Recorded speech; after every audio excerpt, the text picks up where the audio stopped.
Many emails from you about buying a new home. And by new, we mean newly built and having problems pretty much as soon as you moved in. Juliet says bought a new home listed as being on one of the most expensive estates in England. The company had refused to repair 91 snagging problems. The gate collapsed, for example, and a Coke bottle was found inside a pillar. Tweet from Paul: I purchased a new home last December. I've had multiple problems, mainly drainage. My garden is constantly flooded. Heidi on Facebook: people must be really uneducated if they think buying a new house will mean it's problem-free. That's why they come with a 10-year warranty.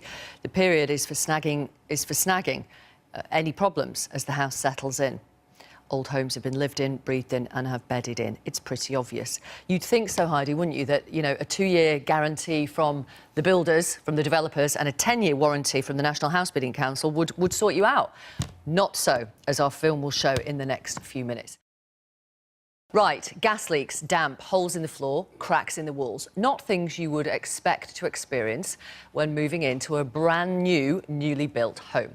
But this programme has heard from people who bought from big-name builders only to uncover hundreds of things wrong with the property just weeks after they moved in. Some even discovered major structural defects. Campaigners say that when people do experience issues, they can find themselves powerless to force the builder to put things right, and warn that the quality and workmanship of homes being built has drastically dropped, in some cases to shocking levels. Emma Ailes has this exclusive report.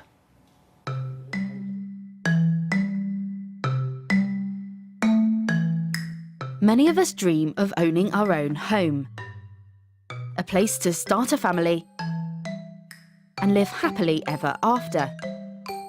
With housing demand high and supply low, the government is pushing developers to build new homes fast.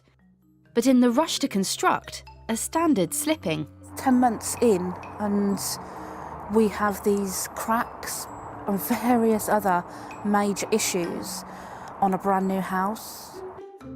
Some buyers find their dream home quickly turns into a nightmare. Some of the mistakes, if you can call them that, are horrendous. And the biggest purchase they'll ever make start to crumble.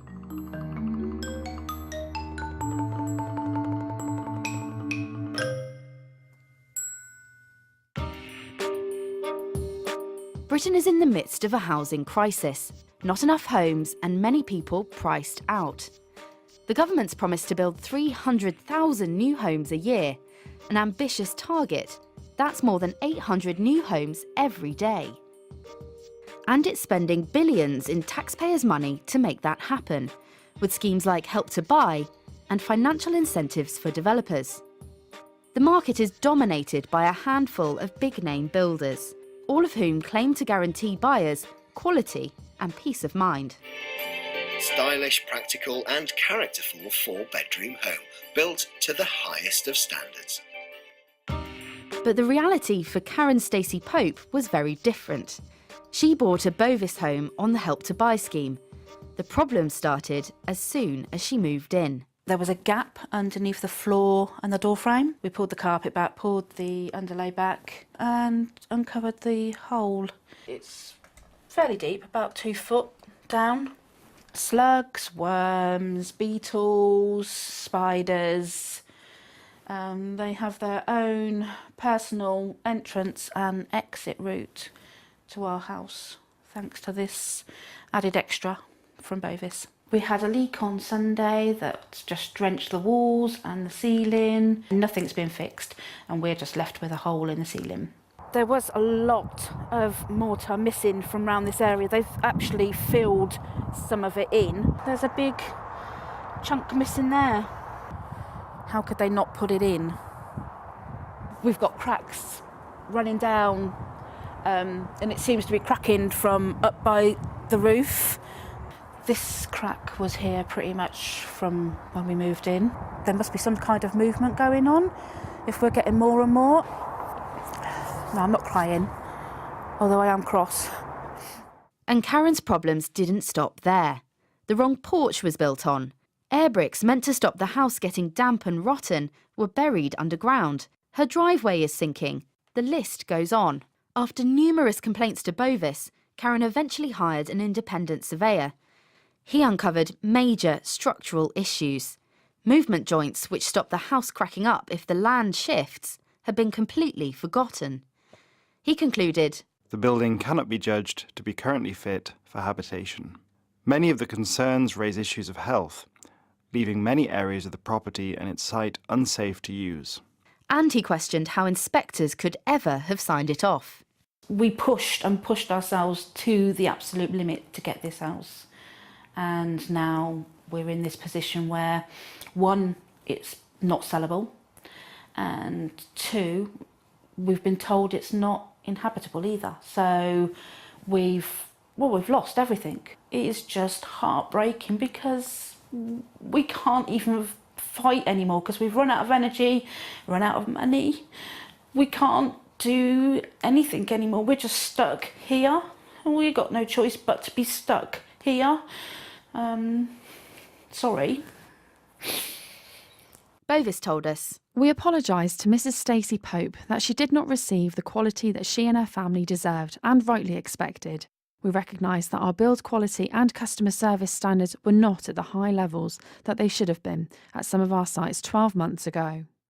the company said it had made significant changes to how it operates, including reducing the number of homes it planned to build. And it said it was working with Karen and was determined to deliver a quality home. But Karen's not alone. We spoke to buyers who'd bought from various big builders. Some had experienced hundreds of small defects, known in the industry as snags.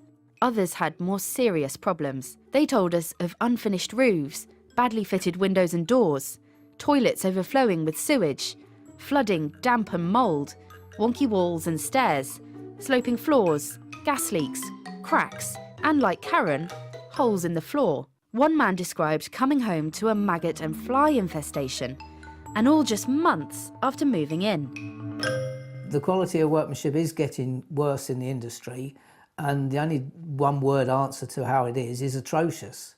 How people can walk away and give someone the keys to their home when there's a great big hole in the wall, or the porch roof isn't finished or something. I don't understand. I don't know how they can go home and sleep nights doing that to people. It's just not right.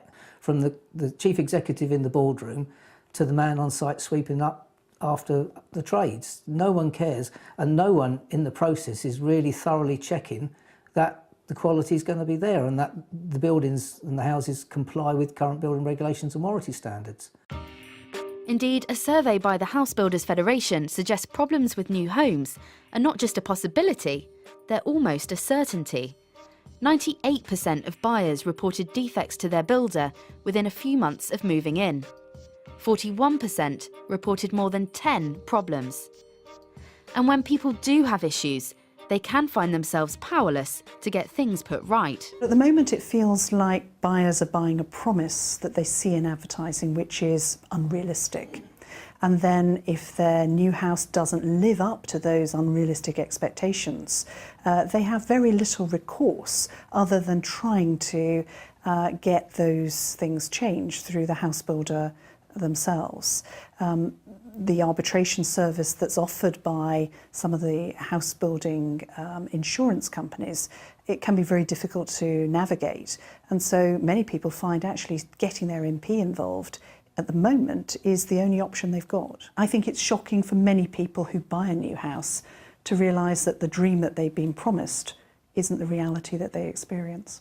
The horrors faced by some new homeowners was the subject of an inquiry by a group of MPs last year. It concluded that there are too many reports of new homes that are simply uninhabitable, and inspections are not always up to scratch.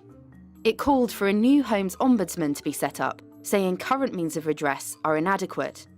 Campaigners go so far as to say that, as things stand, there's more consumer protection buying a toaster than a new home. You wouldn't buy a car with a wheel missing and then expect to put it on once it's sitting in someone's driveway. And that, you know, it's a silly analogy, but that's the sort of what people are expected to put up with.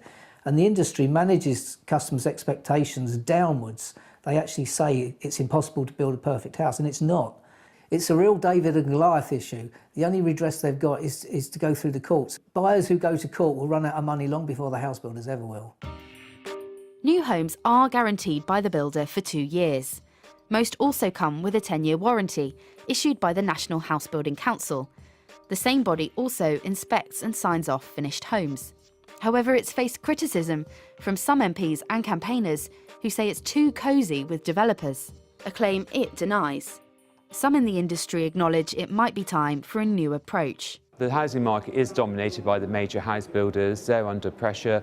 Maybe the standards aren't up to the required level because of the growing skills shortage and the pressure to build. But that's not acceptable from the consumer's point of view. We need to ensure, as an industry, we are providing quality homes that consumers can expect are fit for purpose. They are investing all their money in the biggest purchase of their life. And if it's not fit for purpose, we as an industry need to look at ourselves and say, how can we improve that?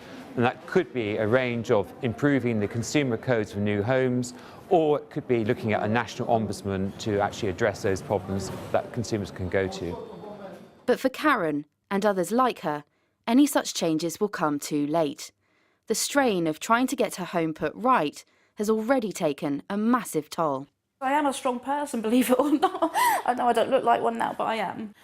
And this has broken me. And I just can't believe how unlucky we've been to be in this position when it was supposed to be completely different to this.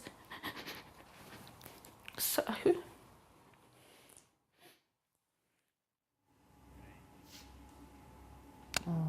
Well, you can read much more about that on the BBC News site. It is currently the #1 story on there. Let's talk to Joe Churchill, a Conservative MP who's leading a group of MPs from all parties to look at the issue of the quality of new homes and how buyers could be better protected when things go wrong. I mean, we have so many messages already from people who are experiencing the same as you saw in our film. Your reaction, first of all, to what we've uncovered. Well, just enormous sympathy for Karen, because it was the gentleman who said he'd been in the industry for 35 years, David and Goliath. That's her home. It's your biggest purchase you ever make, and yet, looking at it, you have less protection than they used a toaster, but in a speech recently in Parliament, I used a kettle, a car. Those are small purchases that you know where to go to get redress. With house building and with your home, people want to understand if there is a problem, and as we saw from the figures, there are a lot of problems, how they get them sorted. How is it that inspectors are saying these homes are safe, they're structurally sound, and signing them off? I think what you have is you have a problem whereby quality isn't naturally built into the system as it's currently working. But if you're an inspector, that is your job, isn't it? I think you have a problem where they inspect at various points through the build. It's one of the things from the last report that we did. We were actually saying, along with looking at a single ombudsman, because we know that redress is easier for people if they only have one place to go, because at the moment the landscape's quite confusing and there's gaps between the 4 different ombudsmen and so on. But it's also people actually need to feel confidence, I think, in the system. But do you think developers and inspectors are too cosy? If I'm honest, yes, I do. At the moment, we have a system whereby not necessarily the inspectors, but the builders and the warranty system, it's not clear to the consumer what they get, what they're covered for. And when you purchase the biggest purchase of your life, I mean, Karen had paid $325,000. The average house price last month was somewhere around £223,000. You should be able to sign on the dotted line and actually get a home that's fit for purpose. I mean, in many of these cases, these new builds, there's a 2-year guarantee from the developers. There's That's a right. 10-year warranty from the National House Building Council. I mean, you talk about there being a national ombudsman, but actually it should be fairly straightforward for the homeowner to say, look, there's a problem here, sort it, here's the guarantee you gave me, here's the warranty. You would think so, wouldn't you? But that's the problem with the system. The builder is responsible for the first 2 years, but once you've reported your fault, how long for them to actually sort it out? Karen's been sat there since 2016. She still has these problems. It's Christmas next week. She wants her home to be as she wants it. I have a post bag full of people writing, saying they can't live in their home as they want to. and it's not fair. So after the 2 years, the NHBC guarantee clicks in, but that's for major structural defects. And this is the problem. There's no clarity for people to understand who's responsible for what. OK. Your government is vigorously encouraging house builders, developers to build more. It's not necessarily kicking in yet, but that's your mission. Do you take any responsibility for this rush to build and potential problems that people are experiencing? I think there's been a problem in the industry for a long time. So, no. As we've seen an increase in house building, as the numbers of actually homes delivered goes up, the quality, the number of problems is also rising. It shouldn't be an either-or, a new home or a quality new home. It should be a given. As we are delivering more homes, people should be assured of the quality, and that's what we want to look into. You know, some of these messages, the quality it's a shocker. It's almost unbelievable. Cam says, I bought a house from, names the developer, almost 11 years ago. It was really cold in parts where it shouldn't have been. Turned out the builders had left gaping holes in the bathroom and the kitchen, and just hoped I wouldn't notice because the kitchen units and the bath covered them. What made this worse is that the floor was supposed to be fireproof, as there are garages underneath. If a fire did occur in the garages, the smoke would have penetrated into the bedroom. This was subsequently remedied. But it also turned out they forgot to insulate some of the cavity walls and other bits on insulation around the house. Lots of other things were wrong too, such as the plumbing waste pipe, which went upwards. 11 years on, the house is still really cold, and the net result is that my bills for a one-bedroom coach house are about the same for a three-bedroom house. Then there's the guarantee, the NHBC guarantee, National House Building Council guarantee, which is supposed to protect you when the regional manager suggests that you put a curtain up to block out the cold for a new build. That kind of sums up how unprotected the consumer is. OK, so if we had a national ombudsman, which is something that you are pushing, and well, remember we've already got... inquiry. We've already got the housing ombudsman, the property ombudsman, the ombudsman service and the property redress scheme. What difference would a national ombudsman make? Basically, you've got those 4 schemes and you've still got gaps and people fall through the system. And what a single point of contact for redress would give us is the ability for people to understand where they go to get these problems sorted. But actually, what you're pointing out is the system's deeper than that, that we should be looking for clerk of works and people who can inspect buildings properly as we go through. And arguably, that people, when they sign on the dotted line for the biggest purchase of their life, their home, have that guarantee that there's quality and consumer protection. Greg, my new build house was a plumbing disaster. Dirty water came out of the taps, bath pipework wasn't tightened, so the bath leaked into the living room. Plasterboard was smashed, not cut, to make a hole for the exit pipe for the dirty bath water. The bathroom loo wasn't installed correctly, so the coupling came loose and foul water came into the living room. The fault was hidden inside a plasterboard box. This leak cost me over 500 quid in uninsured losses. But the builder eventually made a contribution towards my costs. The latest disaster was that the ensuite toilet leaked, flooding the ensuite and staining part of the bedroom carpet. Paula emails and she sent us photographs. We bought a new flat in 2015 and have since then had problems with our garden, which is flooded. Let's have a look. There it is, as you can see. It is impossible to step onto the garden and they have been unwilling to solve the problem. It's not fair. No. That's absolutely an understatement, but you're right. Don says, I found it absolutely amazing that when you buy a new car that costs, say, 20k, you get a 3 or in some cases a 5-year warranty. Yet with a new 200k plus house, you might get a 1 or 2 year warranty, and that probably isn't worth the paper it's written on. Yeah. So Clearly that's why we're calling for the inquiry. There's clearly stuff to do, but there's stuff to do from everybody, from the house builders to ensure that they put their own house in order and that we get some independence and clarity in the system to really begin to protect people. Thank you very much for coming in. Thank you, Jo Churchill. Thank you very much. Let's talk to Sally Carter. She bought a 3-bedroom home from Bellway 3 years ago in Liverpool for £168,000. She says she had problems within weeks of moving in that she's still fighting to get fixed. Also with us, Sarah McMonigal from the Federation of Master Builders. They represent smaller developers. And Paula Higgins is founder of the Homeowners Alliance. Welcome, all of you. Sally, let's start with you then. You bought this home, first-time buyer, using Help to Buy. Why did you go for a new build? We just wanted something we could move into, no problems, no having to fix up, and we could just live in How without much any research issues. did you do beforehand? We didn't do that much research. We actually went to look for somewhere to rent and then ended up finding a Bellway estate close to where we wanted. And do you get a survey done with a new build? You do, yeah. And that showed what? Didn't show any problems. They did like all what the house is built on, like clay and stuff like that. And right. But within weeks of moving in, you were having problems. Tell our audience what was going on. So when we moved in, within the first month, we reported a leak in our kitchen, which has only just been fixed properly last month. So now our kitchen's rotten in certain areas. We need plasterboard replacing, which they're refusing to replace. They're saying that it absorbs water, so it's fine. They have agreed to replace our kitchen unit doors because one of them's rotten, but it's just an ongoing battle with them to get anything done. Okay. A spokesperson from Bellway told us they've dealt with every problem and rectified them all. No, we've reported them to the regulators over our garden problem. It took them 9 months to replace that when we first initially paid for it, but it's still waterlogged and damaged. On top of our property price, we paid £645 for our garden to be done, and we just can't use it. It's a bog. Because it's flooded? Yeah. Right. Apparently, they're only responsible for the first 3 metres of our garden. OK. And that's probably in a contract somewhere, isn't it? Yeah, the regulators have confirmed that's true. OK.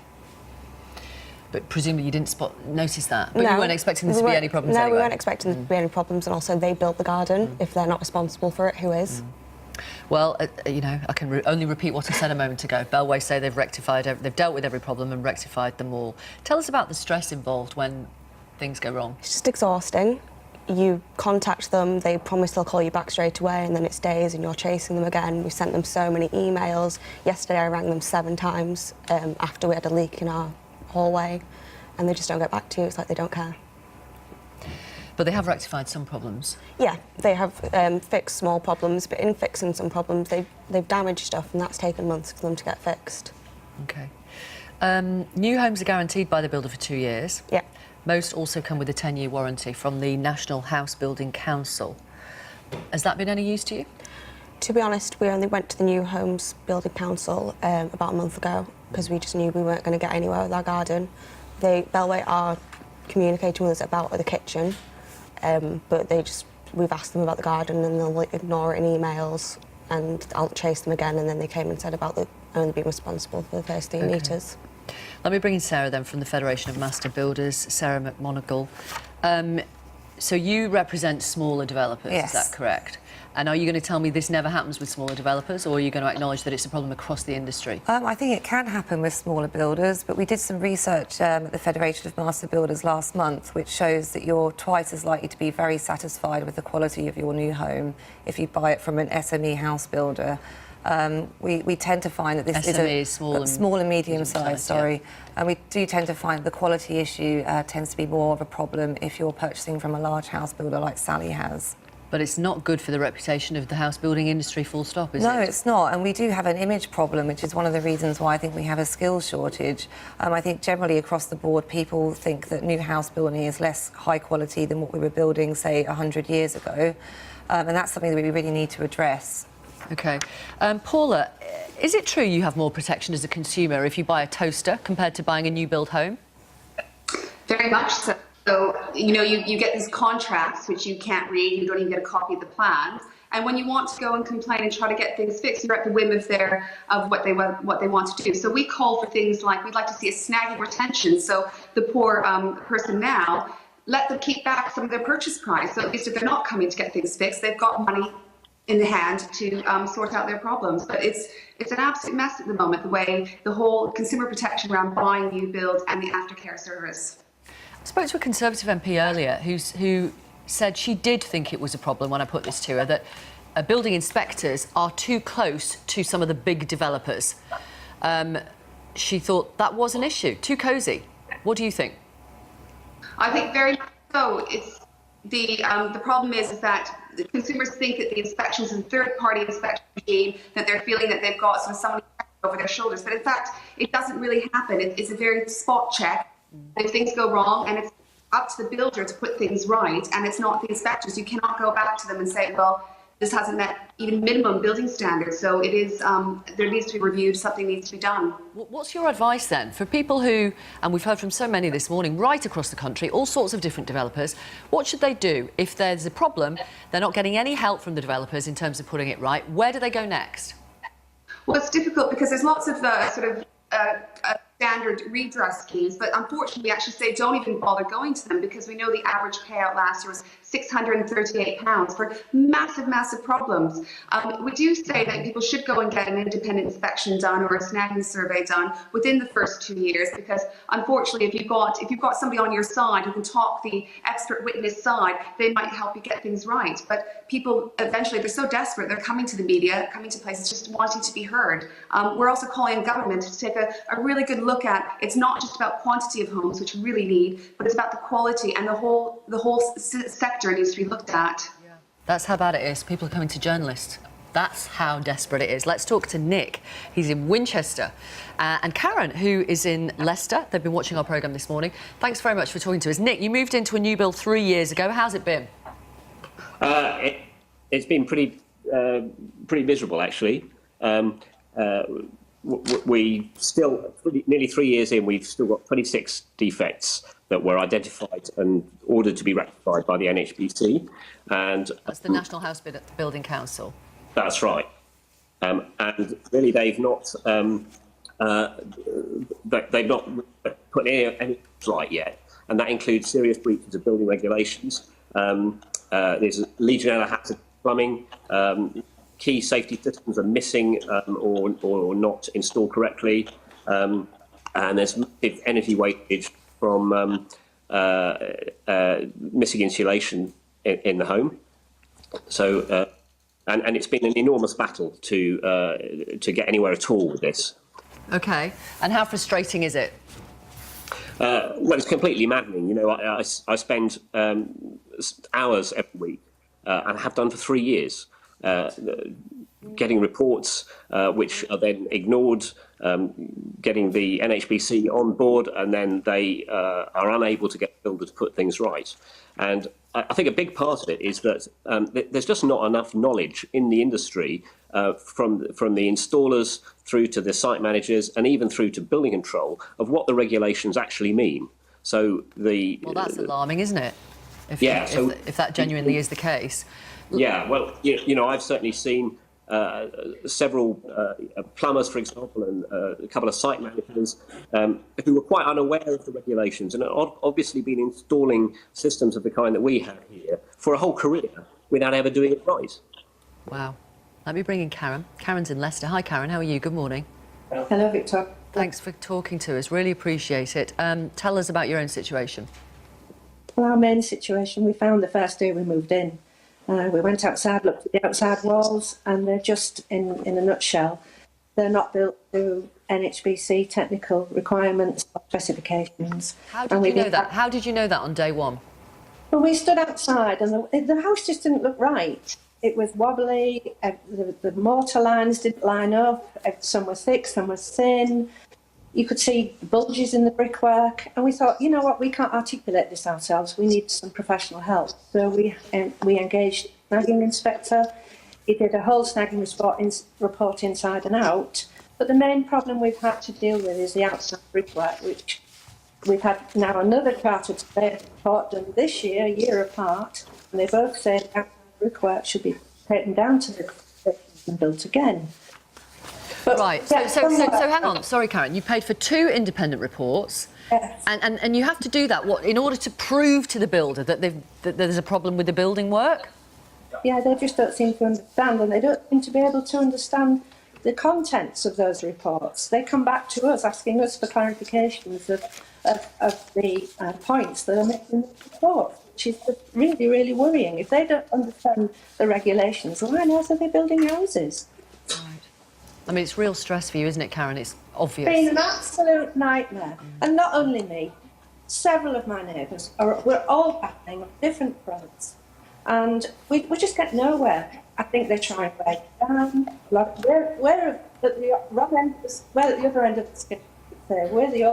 the block. We bought this as our retirement. We paid for it right. We didn't have any building society behind us. A lot of our neighbours, they've got building societies. Even their building societies aren't bothered that the homes that they've bought aren't fit for purpose. Okay. It's so upsetting. There's a whole estate here that's in a right. Right. Well, I'm really sorry to hear that, Karen. Thank you for coming on the programme, and Nick as well. Wish you all the best. And the complaint procedures, you get nowhere. Yeah. They try and wear you down. They really wear you down. And a lot of these young couples around us, they just give up. They have to go to work. We're tired. We can fight them. And like our previous gentleman said, I spend hours a week just fighting these people. The NHBC is in their pocket. It's just, it's a battle. Okay. Well, I'm sure the NHBC would deny that, but I hear what you're saying. Let me read a statement, I beg your pardon, which will have no consolation for you. I know that, but I'm going to read it anyway. It's from the Department of Communities and Local Government. The government is looking at bold options to improve redress, including whether housing, like other sectors, should have a single ombudsman. It could help drive up standards across the whole industry and could increase protection for consumers. Thank you all. Thank you very much for coming on the programme. We appreciate it.